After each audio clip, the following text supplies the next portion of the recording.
Si puedo controlar mi estado, es más fácil controlar el tuyo. Sí. Entonces, cuando dices, ¿puedo enseñarte cómo poner a alguien en trance?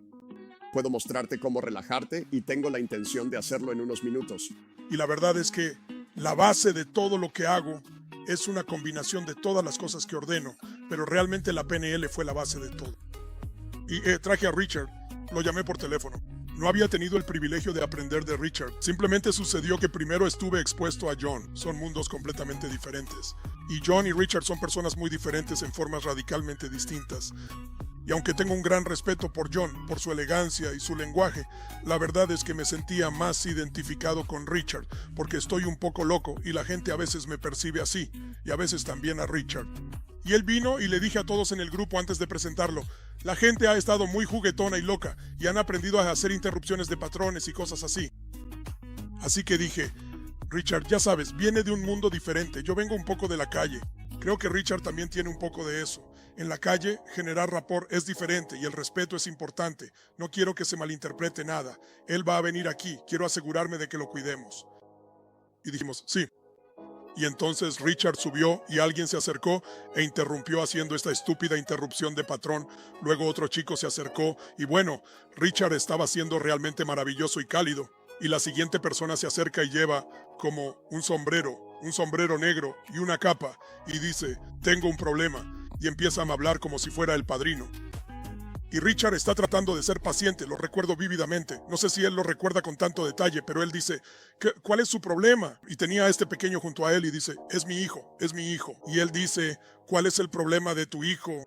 Y entonces el hijo empieza a hablar como el pato Donald, ¿verdad? Así que Richard seguía siendo muy amable y logró que el hombre se sentara.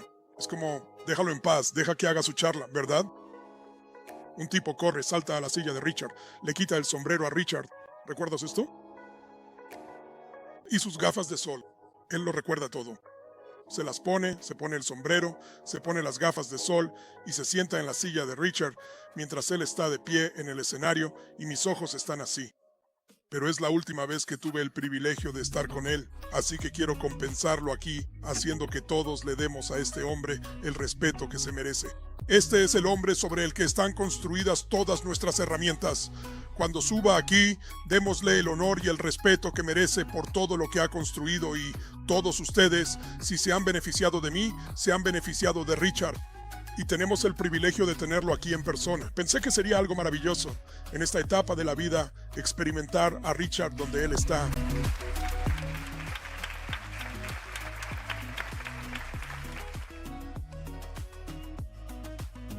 Por cierto, hay algo que me gustaría decir sobre la invitación de Tony para que viniera aquí.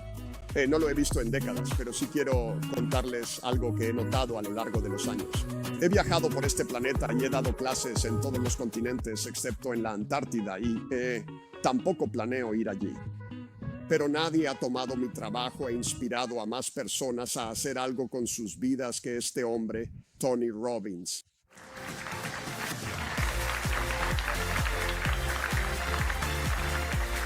Como regla general, probablemente sería una buena idea prestar atención. Recuerden, ante todo, soy hipnotizador, y eso significa que voy a hablarle a ambas partes de su mente, no solo a su mente consciente, sino también a su mente inconsciente. Ahora, solo para darles un poco de historia, cuando comencé en 1970, las creencias predominantes sobre el cambio personal, porque la mayoría de las cosas sobre desarrollo personal y cosas como las que hace Tony ahora y Mary Morrissey y todo esto, surgieron del movimiento del potencial humano, que fue una reacción a la psiquiatría. En ese momento, los psiquiatras diagnosticaban todo y casi todo se definía de alguna manera como un problema. De hecho, cuando empecé el DSM, que era la lista de trastornos mentales, tenía solo ese grosor. Y luego, unos años después, tenía ese grosor. Y el DSM-3 eran 2 volúmenes. El DSM-4 era enorme y ni siquiera sé cómo es ahora, porque ni me molesto en mirarlo, ya que hasta donde yo podía ver, la mayoría de esas categorías no tenían ningún valor. Así comenzó la PNL porque yo le estaba dando clases de música a un chico cuyo padre era psiquiatra. Y cuando me transferí a una universidad de 4 años, este hombre, este psiquiatra, me dijo, tengo una casa extra allí. Ahora nunca había escuchado a nadie decir eso. ¿Cuándo? Sabes, yo crecí prácticamente sin nada.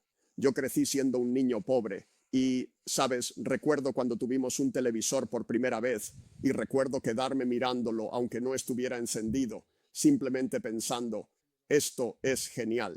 Ni siquiera sabía para qué servía. Sabes, en los años 50 era un invento bastante nuevo, ¿verdad? Y bueno, era de pantalla verde y en blanco y negro, y solo estaba encendido unas pocas horas al día. Y, sabes, esto era una gran innovación. Así que en mi vida he visto eso, he visto a personas ir a la luna. Antes la gente solía decir que si algo era imposible, decían, es tan imposible como intentar poner a un hombre en la luna. Hemos ido y vuelto 7 veces. Personas murieron en la luna. La mayoría de la gente no lo sabe. 2 personas murieron en la luna y solo porque no estaban prestando atención a lo que hacían. Hubo una mancha solar y no regresaron a la cápsula espacial lo suficientemente rápido y murieron en la luna, ¿sabes? Y la NASA no sabía cómo hacer esas cosas. Y cuando hablaba ayer con Tony sobre la NASA y ya sabes, simplemente la idea de que iban a hacer algo tan imposible, porque ellos fueron a Kennedy y en realidad le dijeron que había 3 cosas que podían hacer. Podríamos alimentar a todos en el planeta. Y dijeron, probablemente podríamos curar la mayoría de las enfermedades o podríamos ir a la luna. Y Kennedy dijo, vamos a la luna. Y mucha gente en ese momento se sintió muy ofendida por eso. Y una de las cosas curiosas es que una de las razones por las que tenemos curas para enfermedades y eliminamos la viruela es por el programa espacial, porque inventamos la aguja hipodérmica desechable. Y todas las cosas que tuvieron que ser inventadas llevaron a todas las cosas, tus teléfonos celulares y todo lo que existe ahora, y ahora las grandes corporaciones que emplean a millones de personas. Muchas de esas cosas son resultado directo de intentar hacer algo que era imposible. Ahora, yo crecí en un mundo donde la mayoría de las personas, después de la Segunda Guerra Mundial, ya sabes, estaban haciendo cosas, construyendo casas. Y bueno, la economía era bastante buena en ese momento porque teníamos a un general a cargo del país. Y ya sabes, Dwight D. Eisenhower era el presidente. Recuerdo que él se enfrentó a un tipo llamado Adlai Stevenson, que era súper liberal, sabes, que, bueno, estaba interesado en alimentar a personas en otros países. Y Dwight D. Eisenhower dijo, lo que necesitamos son carreteras, ¿verdad? Y ya sabes, había gente que decía, ¿cómo puedes votar por alguien que quiere construir carreteras? Solo habrá más autos. Pero eso generó empleo, llevó a la construcción de hospitales, llevó a una economía que nos ha hecho, y especialmente a ustedes, bastante prósperos. Y ya sabes, esa visión del futuro, si es limitada, si basas el futuro en los problemas. Ahora, toda la psiquiatría, todo el movimiento del potencial humano en sí, la terapia Gestalt, el análisis transaccional, todas esas cosas, había una cantidad enorme de ellas. Cuando me mudé a la casa del psiquiatra, estaba llena de libros.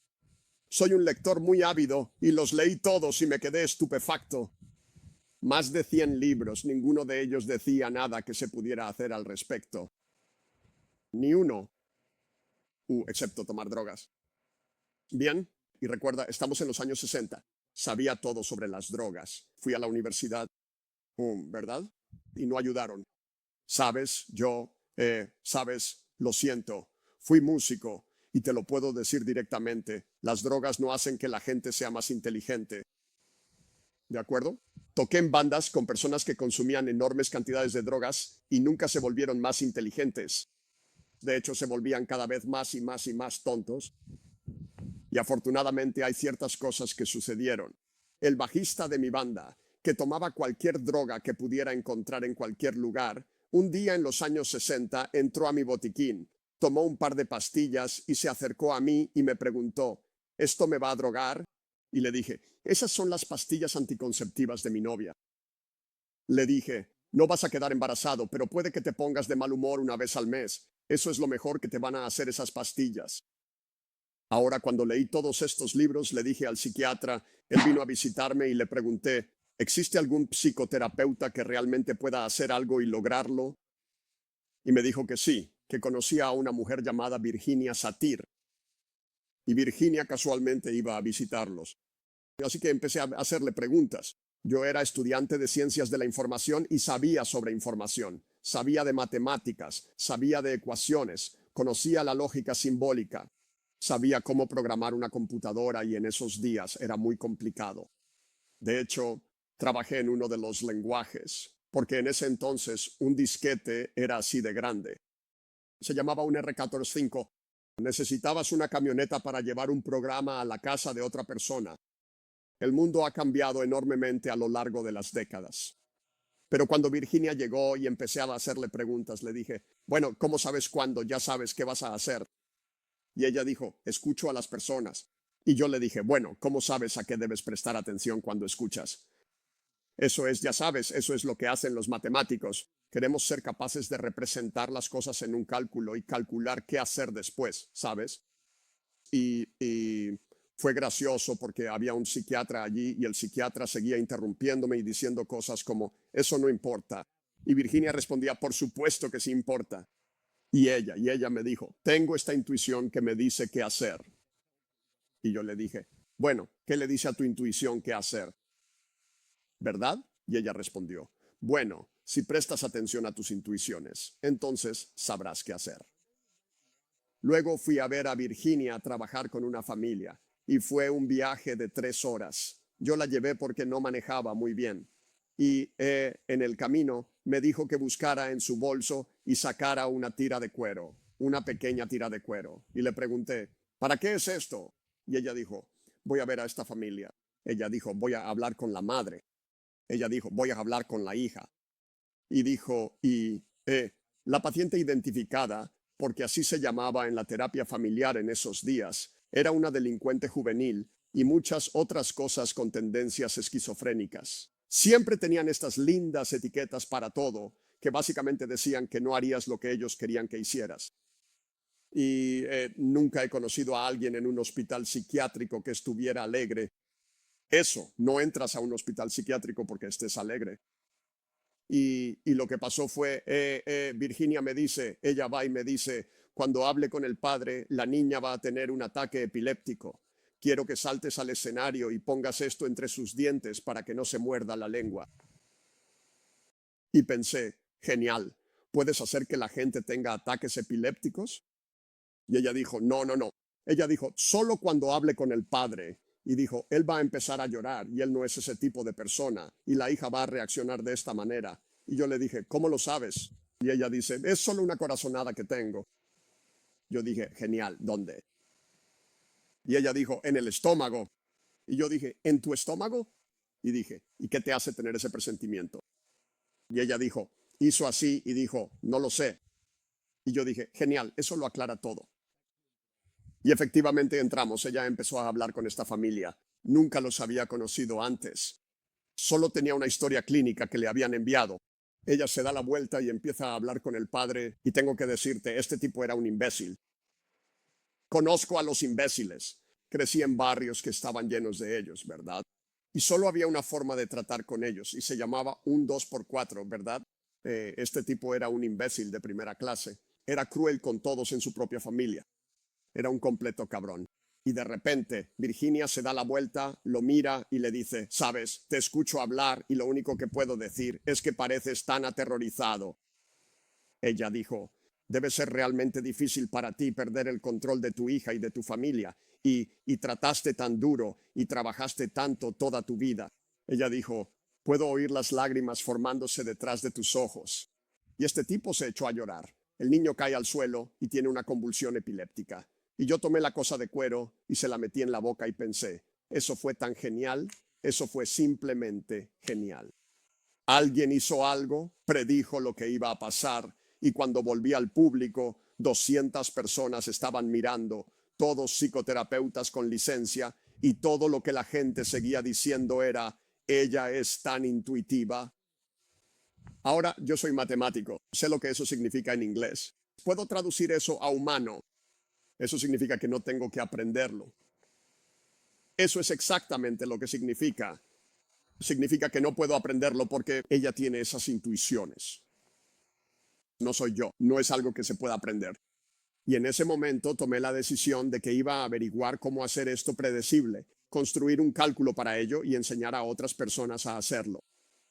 Y esa fue la base del trabajo que hice con John Grinder, que se convirtió en la estructura de la magia. Tony mencionó esta mañana: omisión, distorsión y generalización. Bien, esos tres principios se llaman los tres universales de la modelación humana que describí en ese libro. Y hasta el día de hoy la gente sigue preguntándome de dónde salieron. La respuesta es: me los inventé. ¿De acuerdo? Bueno, las leyes de la termodinámica alguien tuvo que inventarlas en algún momento. Sabes, cuando fundé el campo de la programación neurolingüística, la gente me decía: ¿por qué no quieres estar en el campo de la psicología? Y yo respondía: porque tiene un defecto fundamental. El defecto es que tienes que entender qué salió mal para poder cambiar.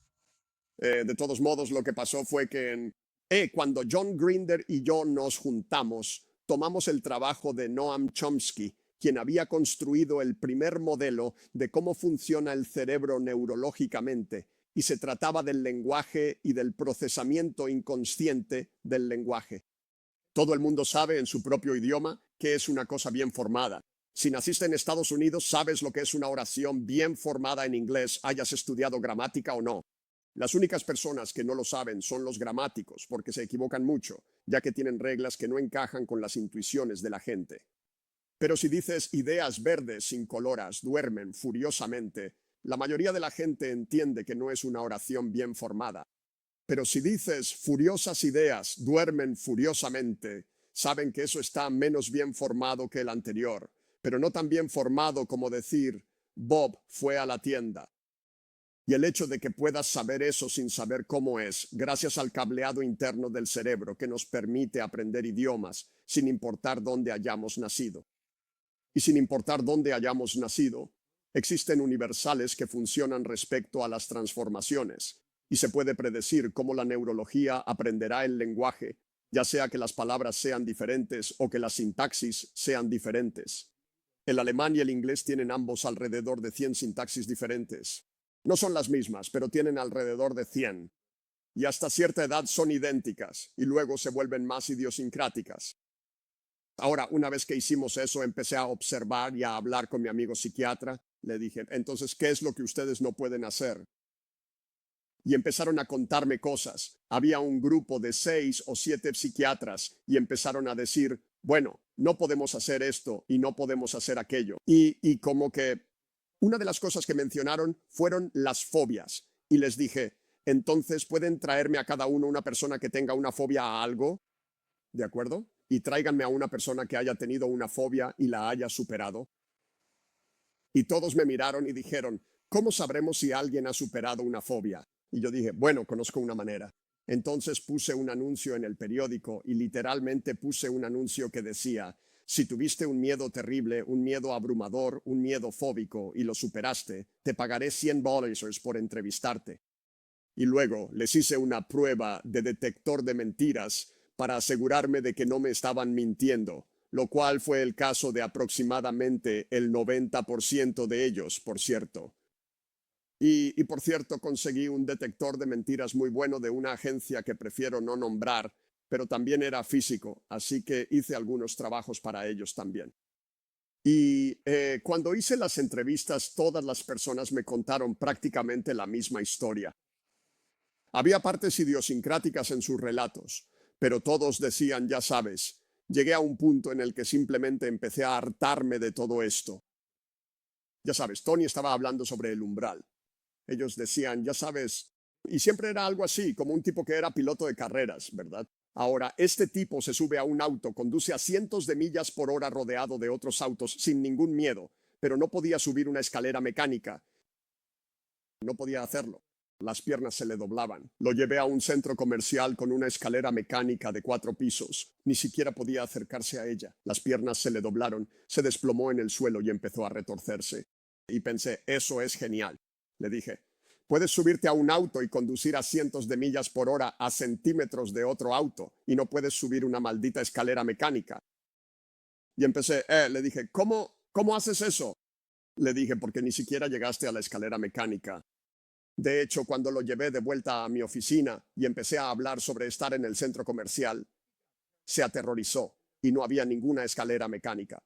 Ahora Descubrí con los años, como cuando hago seminarios, que traemos serpientes, arañas, todo tipo de cosas. Y no bromeamos. Traemos la araña más grande que te puedas imaginar, del tamaño de mi mano. Son arañas profesionales. Ellas van a escuelas primarias y caminan sobre las manos de los niños.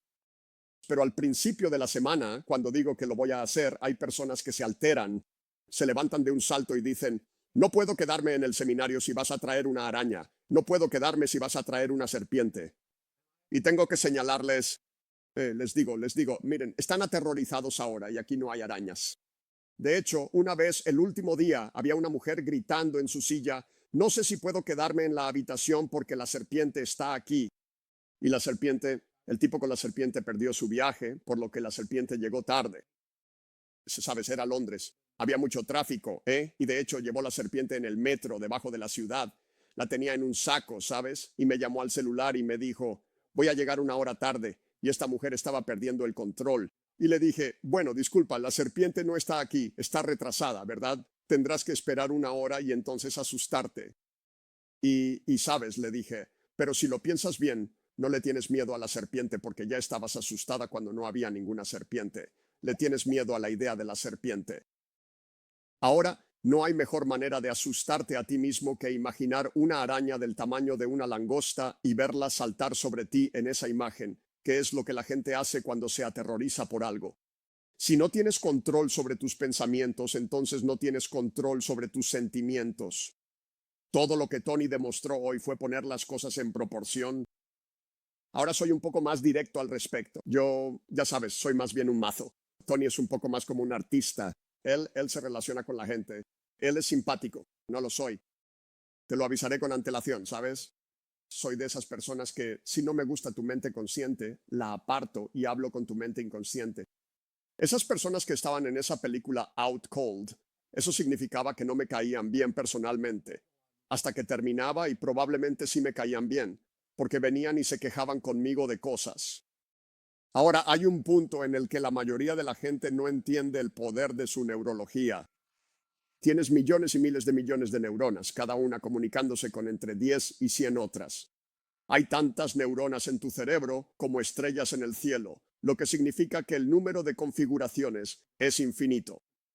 Y lo que sucede es que cuando empiezas a pensar en algo que te asusta o piensas en algo que te frustra o en algo que te preocupa, eso recorre un circuito neurológico. Ahora, aunque sea microscópico, la forma en que sabe hacerlo es por el tamaño. Así que estas pequeñas neuronas van a la siguiente en tamaño, aunque haya miles de millones de ellas entrelazadas. Así es como puedes tener el mismo problema una y otra vez y el mismo éxito una y otra vez. Si sabes cómo abrir una puerta, te acercas y tienes una puerta completamente nueva, pero es lo suficientemente parecida a otras puertas como para que hagas esto. Y mientras no leas la palabra empujar al revés en ella, te irá bien. Ahora, cuando las personas se ven interrumpidas al intentar empujar una puerta y en realidad es una puerta que se debe jalar, siendo zurdo, cuando cuando remodelé mi primera casa que compré en California, a diferencia de Tony que escapó y se fue, yo me fui antes que él y por razones diferentes pero similares en estructura, especialmente fueron los impuestos los que me hicieron irme y cosas así. Pero yo me fui del país, me fui a Irlanda, ya sabes, me fui de Dodge, en serio. Ahora estoy de vuelta en Estados Unidos. Vivo en Texas, que es como Florida, pero sin océano alrededor. Nosotros no tengo una vista como esta desde mi ventana. Y cuando es verano, hace calor. Y hoy está lloviendo a cántaros, pero yo no estoy allí. Ahora, lo mejor que puedes aprender de mí hoy, porque solo tengo poco tiempo contigo, es que tomes control de tus pensamientos, porque si cambias la manera en que piensas, cambiará cómo te sientes y por lo tanto cambiará lo que puedes hacer. Ahora, a medida que pasaron los años, porque mientras yo solía ir a hospitales y hacer cosas jodidamente locas, porque siendo físico sé sobre la naturaleza de la realidad. Y cuando los psiquiatras hablan sobre la naturaleza de la realidad, ni siquiera sospechan nada sobre la realidad. ¿Sabes? No puedo pensar en un grupo de personas que estuviera más desconectado de eso, ¿sabes? Ellos me decían como, bueno, tengo un paciente y tuvo una crisis nerviosa. Y yo les decía, ¿qué nervio se rompió? Y ellos decían, bueno, no es eso lo que quiero decir. Yo digo, pero eso es lo que dijiste, ¿verdad? Y dije, pones a un hombre en un hospital por tener un nervio roto y me estás diciendo que no tiene ningún nervio roto. Y ellos decían, bueno, así es como describimos algo. Y yo respondía, ¿qué? Porque el metamodelo en sí es una herramienta muy poderosa. Es una herramienta diseñada para hacer una cosa, resolver problemas. Y si lo entiendes y aprendes el metamodelo, y espero que Tony te haya enseñado cosas porque lo estuvo usando por todos lados aquí. Ya sabes, la gente decía, bueno, yo, ya sabes, tengo esto. Y él decía, ¿qué específicamente? Dame un ejemplo. Todo eso proviene del entrenamiento en el metamodelo, ya sea que lo hayas aprendido de John Grinder, de mí o de un libro. No importa dónde lo aprendas. Como modelo en sí, lo que sea que entre, sale y te lleva por el camino hacia la resolución de problemas. De hecho, reescribí el primer libro que escribí. Ese es un libro llamado Resolución de Problemas y lo publiqué hace algunos años. Y para mí, y por cierto, he escrito 35 libros a lo largo de los años. Así de mucho tiempo llevo en esto. Y ninguno de ellos es realmente una repetición de nada. Porque siempre quise poder resolver problemas, ya que no me gustaba lo que le pasaba al usuario final en el campo de la psicología. Llegaban con un miedo y después de 4 años tenían 18 miedos. ¿Verdad? Ahora eso me demuestra que no están haciendo lo correcto. Ahora, como físico, trabajé en una empresa de investigación y desarrollo. Medíamos el éxito por si las cosas funcionaban o no. Trabajé específicamente en el campo de la óptica. Hacíamos hologramas y cosas así, un trabajo muy técnico. Las empresas venían y nos decían dónde estaban atascadas y básicamente yo usaba las mismas herramientas que usaba con pacientes psiquiátricos para resolver sus problemas. Lo hice con el ejército diseñando programas. Tanto Tony como yo trabajamos en el entrenamiento con pistolas y teníamos un coronel muy interesante a cargo que nos ponía retos. Hicimos entrenamiento de sonar, trabajé con agencias de inteligencia, corporaciones, todos usando las mismas herramientas, porque los problemas personales y los problemas empresariales en sí mismos no son diferentes por naturaleza. Todos se basan en nuestra neurología y si puedes lograr un cambio, ese cambio permanece de forma permanente. Ahora, en informática hay algo llamado la máquina de Turing y básicamente lo que significa una máquina de Turing es que almacenas memoria. Pones un plato en la cafetería, luego pones otro encima y va bajando. Es un almacenamiento por apilamiento, así que el primer plato que sale es en realidad el último que pusiste. La memoria funciona un poco así, aunque en realidad es de naturaleza holográfica. Todos aprendemos nuevos números de teléfono y ponemos ese número encima del anterior y luego dejamos de marcar el número viejo. Y ahora la mayoría de las personas ni siquiera se molestan en recordar las cosas, lo guardan en su teléfono. Si pierdes tu teléfono, pierdes a tus amigos. Ya sabes, es un negocio arriesgado hoy en día, ya sabes eso, así que yo tuve un fallo y perdí todos mis correos electrónicos o algo así, y ya sabes, y alguien dice, ¿no tienes copias de eso? Y alguien dijo, probablemente está en la nube. Y yo dije, bueno, si tú lo dices, es un buen lugar para eso, porque ya sabes, siempre puedo redactar otro contrato. Yo, ya sabes, no necesito recordarlo todo, porque estoy firmemente convencido de que lo mejor del pasado es que ya pasó. Brad, todo eso que hacías con Tony, ¿verdad? Sabes, cada vez que volvías y empezabas a hablar de lo desagradable del pasado, te sentías mal, ¿cierto? Ahora puedo hacer una predicción porque llevo haciendo esto más tiempo del que tú has estado vivo, ¿verdad? Lo cual, por cierto, es horrible de decir. Solía ser la persona más joven en la sala. Ya no tanto. Pero cuando piensas en esos eventos del pasado que te trajeron esas emociones o esa culpa, la imagen es de tamaño real, más grande que la vida. Más grande que la vida. Más grande que la vida. Así que es como la langosta grande. Sí. Bien. Quiero que pruebes algo muy rápido. ¿Cuál es tu color favorito? Rojo. ¿Indulto? Rojo, rojo. Bueno, póngale un borde rojo de 2 pulgadas a su alrededor y de repente encójalo al tamaño de una estampilla postal. Parpadea en blanco y negro. Brr. Yo no necesito un micrófono. Repetiré todo lo que sea importante. Repetiré todo lo que sea importante. Bueno, ¿hiciste eso? No, me distraje. Bueno, mira, interrupción de patrón. El único problema con las interrupciones de patrones es que no duran. tienes que interrumpirlos una y otra vez. Bueno, un recuerdo grande, más grande que la vida, ponle un borde alrededor, un borde rojo. Bueno, una vez que tengas el borde rojo, encógelo al tamaño de una estampilla postal y luego ve a blanco, negro y di brr muy rápido. ¿Lo entendiste? Sí. Bueno, ahora quiero que intentes volver atrás y te sientas mal por ello. Simplemente me sentí mal por ello. Ups. Pero ahora ya no. Bueno, eso se llama cambio neurológico. Bueno, mira, si lo mejor del pasado es que ya pasó, tienes que hacer algo con él. Estabas activando esas neuronas que llevaban al mal sentimiento, y luego eso daba vueltas hasta que se volvía un hábito, porque cada nervio se habitúa. Mira, de hecho, hay una mujer llamada Dorothy Kimura, es neuróloga, y en 1972 me topé con un artículo en una revista neurológica, y tus ojos vibran todo el tiempo así.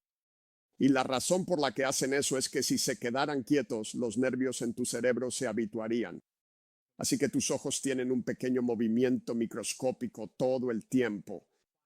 Así que, siendo siempre la científica que era, ella pegó una imagen en una cosa al globo ocular, a ambos globos oculares, una pequeña imagen y la gente la miraba y luego desaparecía porque no estaba estimulando un nervio diferente. Y una vez que el nervio se habitúa, simplemente deja de hacer lo que estaba haciendo.